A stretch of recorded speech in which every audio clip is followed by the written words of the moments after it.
Gaurang sir, दो heavyweight stocks Reliance और HDFC bank, इनका हिलना बहुत ज़रूरी है। और एचडीएफसी बैंक में तो बहुत लोग हमेशा पूछते रहते हैं क्या करे क्या करे।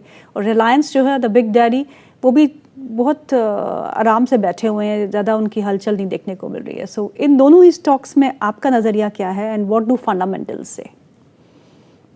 फंडामेंटल बुनियाद तो बहुत मजबूत है गीतू। करेक्ट। इस प्रकार से इन सब कंपनियों की अगर बुनियाद हिलने लगेगी तो भारत का शेयर बाजार हिलने लगेगा। और वास्तविकता है, बाजार भी दायरेबंद और अहम भूमिका निभाते हैं, लेकिन अभी वेटेज जो है वो काफी कंपनियों में इक्वल डिस्ट्रीब्यूट हो गया है, जहां तक सेंसेक्स और निफ्टी सूचकांक का सवाल है।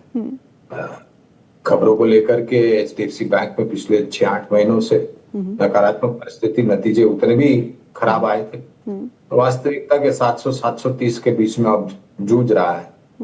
दोनों पर खरीदारी की राय कविता गीतू लंबी अवधि के लिए। और मैं ये मान के चलता हूँ कि एचडीएफसी बैंक में जो परिवर्तन आने वाला है, ये अनुमान है मेरा गीतू, वो शायद आपको इस वित्तीय वर्ष के तीसरी तिमाही से ये परिवर्तन आता दिखेगा आंकड़ों में, नतीजों में।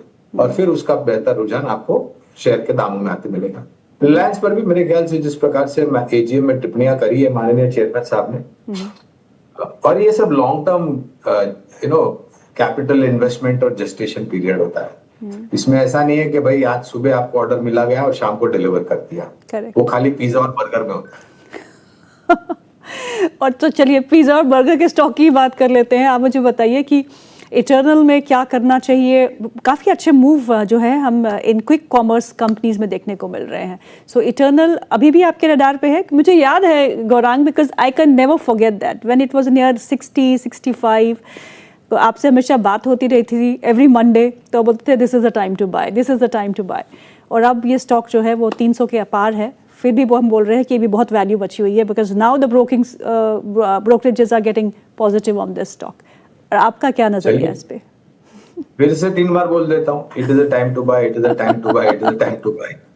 क्योंकि मेरे ख्याल से नतीजे जो आए, अगर आप तुलना करते हैं स्विगी और जोमेटो, जो कि 2 listed food delivery stroke QC quick commerce कंपनियां हैं, तो उसमें इटर्नल का प्रदर्शन बहुत ही मजबूत था। स्विगी अभी भी लड़खड़ा रहा है। फिर ये जोमेटो की बातें आई, फिर जोमेटो की मूल्यांकन की बातें आई जी। फिर जो भी इतिहास था और भी कई बड़े नाम आने का हम सुन रहे हैं इस क्षेत्र में, क्विक कॉमर्स फूड डिलीवरी। लेकिन जो स्थापित है वो स्थापित है। और हो सकता है कुछ छोटी मध्यम अवधि में ये नई कंपनियां कुछ डिस्काउंट ऑफर लेकर के आए उपभोक्ताओं को आकर्षित करने के लिए, कस्टमर से बेस बढ़ाने के लिए। लेकिन आज का कस्टमर भारत का भी बहुत स्मार्ट है।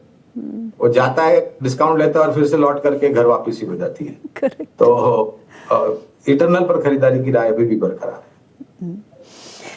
चलिए कुछ और एक और स्पेसेस की बात करते हैं जहां पे अच्छा मोमेंटम हमको देखने को मिल रहा है। भारतीय एयरटेल जो है टैरिफ में जो उन्होंने बदलाव किया है, इन द सेंस दैट जो प्रीपेड जो एंट्री लेवल प्लान्स थे उनको हटा के they are focusing on more ARPU generating plans, तो उसके चलते हुए हमने काफ़ी अच्छा मूव इस स्टॉक में देखा था। आज थोड़ी बहुत मुनाफा वसूली है। वोडाफोन आइडिया एक और टेलीकॉम से जुड़ी हुई कंपनी जहां एक अच्छा मोमेंटम हमने पिछले हफ्ते में देखा था। और दोनों ही स्टॉक्स पे या टेलीकॉम स्पेस पे रोहित आपका क्या नजरिया? तो मैं कहूँगा धीरे धीरे इम्प्रूवमेंट जरूर देखा जा रहा है। In fact Idea has started to pick up. कई लोग उसमें टर्न अराउंड के लिए निवेश करने लगे। So it has very interesting setup. भारतीय एयरटेल ने तो जरूर अपने कई बॉटम्स ऊपर ही बनाए। अभी मोस्ट रिसेंट बॉटम जो है ऑलमोस्ट 1800 के आसपास जो बना है, आई थिंक 1900 का सपोर्ट होल्ड कर रहा है। तब तक वी कैन से कि नियर टर्म ट्रेंड अभी भी पॉजिटिव है। ट्रेंड वहां से रिवर्स नहीं है और धीरे धीरे ऊपर की तरफ चलेगा। It's not a fast moving stock but slowly it continues to advance. पिछले नवंबर से जो करेक्शन शुरू हुआ था मोस्ट प्रोबेबली वो खत्म हो गया। नवंबर से लेके मई तक करेक्टिव फेज में था और वहां से अब हम लोग उसको देख रहे हैं कि धीरे धीरे हायर बॉटम्स बना के आगे चल रहा है।